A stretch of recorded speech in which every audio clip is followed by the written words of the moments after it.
Hello students, I welcome you once again to this channel Prabhavi competition. अब मैं सबका स्वागत करता हूं दोस्तों, और आशा और उम्मीद करता हूं कि आप सभी बहुत अच्छे होंगे, तैयारी भी जम के चल रही होगी। तो दोस्तों, ये जो यूथ कंपटीशन टाइम्स की ये सीरीज चल रही है, this is extremely important because इसमें हम लोग 11,000 प्लस MCQs को with lot of explanation discuss करने वाले हैं, जो कि खाली SSC के लिए इम्पॉर्टेंट नहीं है, अदर एग्जाम्स के लिए भी बहुत इंपॉर्टेंट है, जैसे कि रेलवे, जैसे कि किसी भी स्टेट की पब्लिक सर्विस कमीशन, या फिर कोई भी ऐसा एग्ज़ाम जहाँ पे आपके ये सब GK GS पूछे जाते हैं, तो डेफिनेटली बहुत ज़्यादा हेल्प होने वाला है।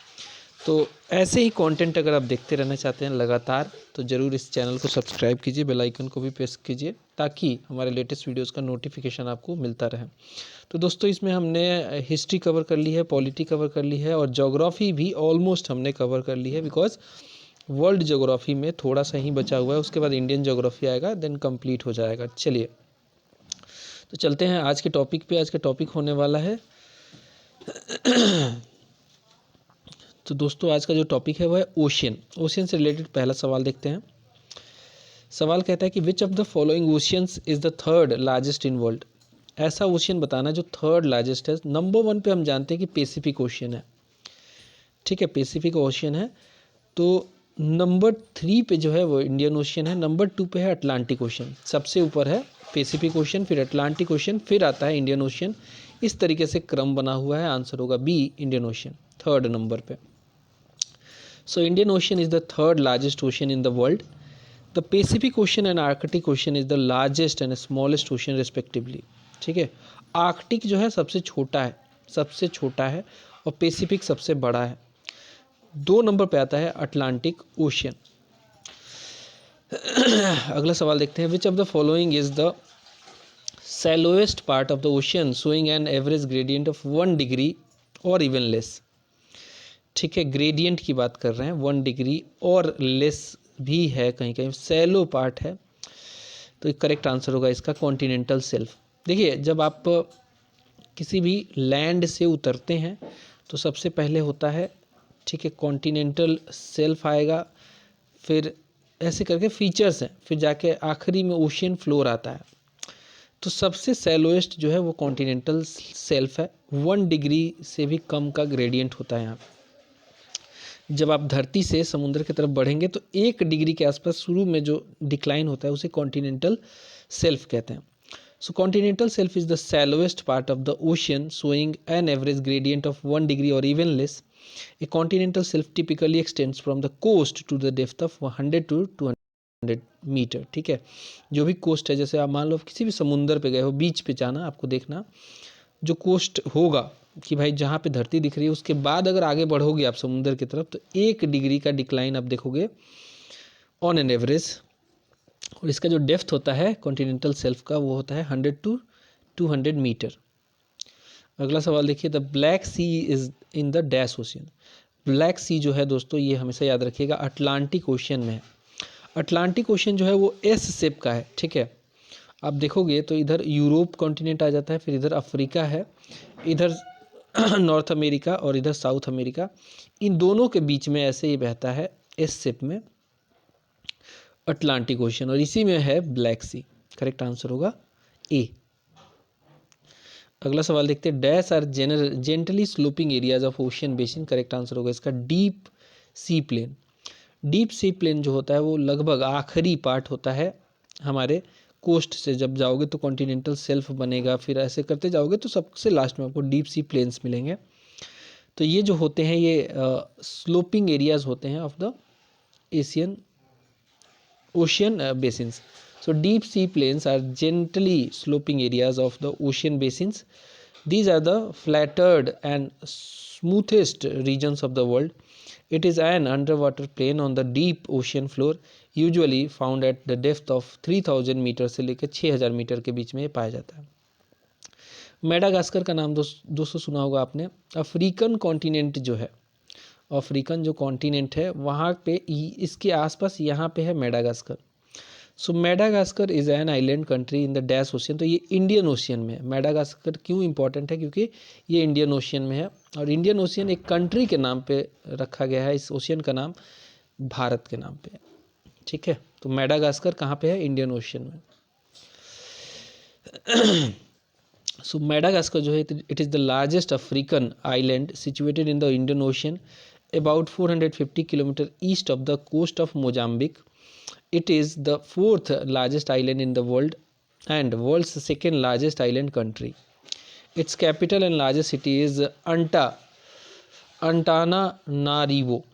Many of its plants and animals are unique to the island. Madagascar में बताते हैं कि वर्ल्ड का जो बायोडाइवर्सिटी है उसका बहुत बड़ा परसेंटेज जो है मेडागास्कर में रहता है. So Madagascar consist of 3 parallel longitudinal zones. ठीक है, that is the central plateau, the coastal strip in the east and the zone of low plateau in the west. तो कहने का मतलब है कि मेडागास्कर का बहुत इंपॉर्टेंट रोल है. इवन हमारे यहाँ जो मानसून आती है तो मानसून का भी जो है बहुत उसको इधर मोड़ने में बहुत बड़ा रोल प्ले करती है मेडागास्कर. सो मेडागास्कर कहाँ पे लोकेटेड है? ये इंडियन ओशियन में लोकेटेड है, अभी डिस्कस किया था. अगला सवाल देखते हैं. Which of the shape of Pacific ocean, what is the shape of Pacific ocean?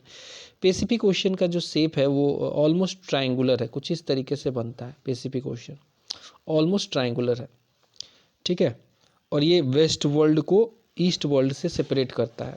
Waste world मतलब कि यूरोपियन कंट्रियाँ, नॉर्थ अमेरिका, साउथ अमेरिका, और इधर आ जाओ तो वे ईस्ट में जो ईस्टर्न कंट्रियाँ है जैसे कि चाइना, इंडिया, जापान, ये सब कंट्रियों को ये सेपरेट करता है. So it is almost in a triangular shape. So the shape of the Pacific Ocean is almost triangular. Almost इसलिए कहा गया कि एग्जैक्टली नहीं है. It stretches from the Arctic Ocean in the north to the Southern Ocean in the south and is bounded by Asia, Australia in the west and America इसके east में है. It is the deepest ocean with an average depth of 4280. काफ़ी deep है. Even जो Mariana trench है जो कि सबसे डीपेस्ट ट्रेंच है वो भी इसी में पड़ता है. अगला देखिए, अगला सवाल वही है. विच is the deepest trench that is steep depression in ocean in the world. तो ये मरियाना ट्रेंच जो है ये पैसिफिक ओशियन में ही पड़ता है, सबसे डीपेस्ट ट्रेंच है. इसकी जो डेप्थ है वो 11,034 मीटर है. माउंट एवरेस्ट से भी ये गहरा है. So a number of trenches are situated along the eastern and west coast of Pacific Ocean. ठीक है, Mariana trench is the deepest oceanic trench on the east. It has a depth of 11,034 metre. It is situated in the east of Philippines. अगला सवाल देख लेते हैं. A ring of fire is a ring of dash around the Pacific Ocean which results from subduction of oceanic plates beneath lighter continental plates. Very important. Ring of fire क्या है? Volcanic activity का ring बन गया है Pacific ocean में, इस तरीके से बन गया है. ठीक है, it is dash around the Pacific ocean. So correct answer होगा इसी. It is volcanoes around the Pacific ocean. Ring of fire कुछ नहीं है, वोल्केनोज ही हैं. ठीक है, ये एक्टिव वोल्केनोज है more over. So ring of fire is a ring of volcanoes around the Pacific Ocean which results from the subduction of oceanic plates beneath lighter continental plates. So देख सकते हैं explanation में, the ring of fire is a ring of underwater volcanoes and earthquake site भी है. ये बहुत ज़्यादा earthquake आता है क्योंकि volcanoes फटते हैं तो earthquake भी लाते हैं around the edges of Pacific Ocean. The ring of fire is also called the circum-Pacific belt भी इसका नाम है. The ring of fire is the result of the plate tectonics. Plate tectonics से थ्योरी है. हम जानते हैं कि हमारा जो पूरा धरती है उसका जो लिथोस्फीयर है या फिर क्रस्ट कह सकते हैं वो प्लेट्स पे टिका हुआ है. प्लेट्स ऐसी ऐसी प्लेट्स हैं और ये प्लेट्स जो है मूव करती रहती है. इसमें 7 मेजर प्लेट्स हैं और कुछ माइनर प्लेट्स हैं. Much of the volcanic activities occur along the subduction zone. Subduction zone एक ऐसा जोन होता है जहाँ पे एक प्लेट दूसरे प्लेट में सबड्यू होती है. एक प्लेट ये है, एक प्लेट ये है, ये प्लेट इसके अंदर जा रही है. तो सबडक्शन जोन में आपको वोल्केनिक एक्टिविटी देखने को मिलेगी. Which are convergent plate boundaries where 2 tectonic plates come together. Most of the active volcanoes on the east are located under water along aptly named ring of fire in the Pacific Ocean. अगला सवाल देखते हैं. with which of the following oceans would you associate the ring of fire. तो ring of fire जो है it is related to the Pacific Ocean. अभी हमने discuss भी किया था इसके बारे में. अगला सवाल देखते हैं. the rim of Pacific is also called ring of fire. ठीक है, rim of Pacific कुछ नहीं है, वो एक्टिव वोल्केनोज का रिम बन गया है, इसे हम रिंग ऑफ फायर भी कहते हैं. ये कहाँ पे पाया जाता है, तो ये पैसिफिक ओशन में पाया जाता है। करेक्ट आंसर होगा रिंग ऑफ फायर कहते हैं। What is called the coastal part of water bodies of the ocean which is structurally part of the mainland of the continents? Very important.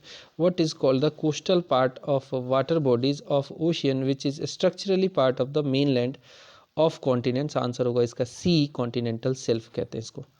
Continental self का मैंने बताया था कि एक बहुत ही जेंटली स्लोपिंग होता है 1 डिग्री के आसपास, 100 से लेकर 200 मीटर तक आपको कोस्ट से जब समुद्र की तरफ बढ़ोगे तो ये पाया जाता है। So continental shelf is extended perimeter of each continent and associated coastal plain. The shelf usually ends at the point of increasing slope called shelf break. ठीक है, ऐसे जाता है फिर अचानक ऐसे हो जाता है, तो यहाँ तक जाता है ये कॉन्टिनेंटल सेल्फ होता है। यहाँ पे कोस्ट है, मान लो ये धरती का एरिया है, यहाँ से समुद्र स्टार्ट है, 1 डिग्री के आसपास स्लोप जाएगा, फिर अचानक से डीप जाएगा ये, तो इसे कहते हैं shelf break. The sea floor below the break is continental slope. ठीक है, आगे बढ़ते हैं। तो ये हो गया आपका कॉन्टिनेंटल सेल्फ, कुछ इस तरीके से जाएगा, फिर एक ब्रेक आएगा, फिर ऐसे आएगा, ये सेल्फ ब्रेक हो गया, यहाँ से इसको कॉन्टिनेंटल स्लोप कहते हैं। फिर नीचे जाओगे तो आपको डीप सी फ्लोर आपको देखने को मिलेगा। इस तरीके से समुंदर बटा हुआ है। The gentle seaward sloping surface from the coast is called, इसको कॉन्टिनेंटल सेल्फ कहते हैं। अभी डिस्कस भी किया था कि जो कॉन्टिनेंटल सेल्फ होता है, it is edge of continent that lies under the ocean. It has 1 degree से लेकर 3 डिग्री का स्लोप होता है along the depth of 150 metre से लेकर 200 मीटर तक ये जाता है। उसके बाद अचानक ब्रेक आ जाता है जिसके बाद डीप हो जाता है। It has an average width of 70 kilometer, that 1/4 of the petroleum and natural gases of the world is found in this region. It covers about 7.5% of the total oceanic area. The Arctic Ocean has widest continental shelf of the world. ये 1210 kilometre तक है इसका continental self Arctic ocean का। Very important. अगला सवाल देखते हैं। Among the world oceans, which ocean is having the widest continental shelf? अभी डिस्कस किया था आर्कटिक ओशियन।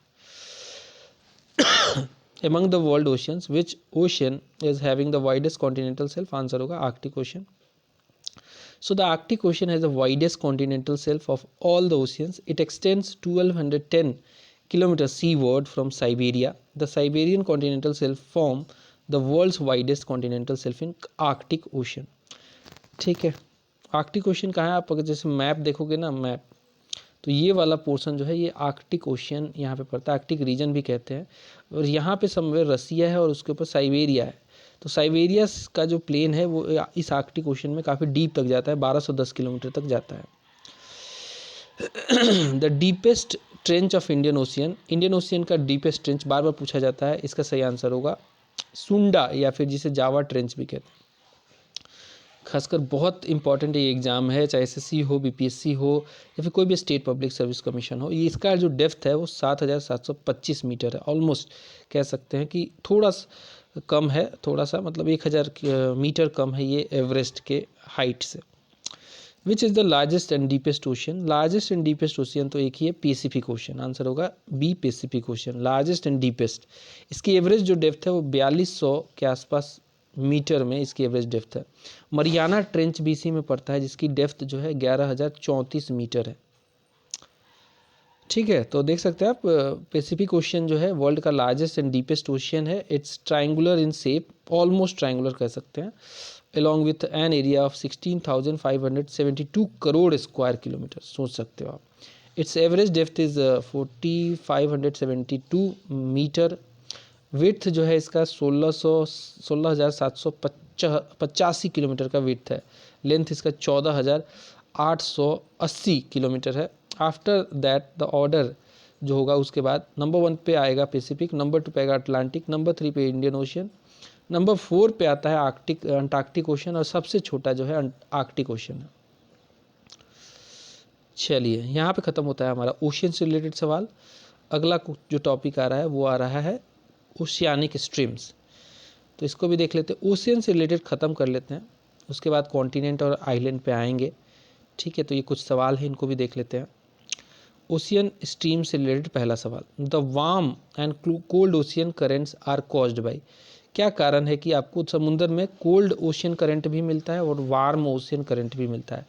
तो जो विंड है वो भी असर करता है इस पर, क्योंकि जानते हैं कि विंड जब बहती है तो अपने साथ वो ओशियन को लेके जाती है दूसरी तरफ, जिस तरफ विंड बहेगी उसी तरफ जो है ओशियन करंट भी बहते हैं।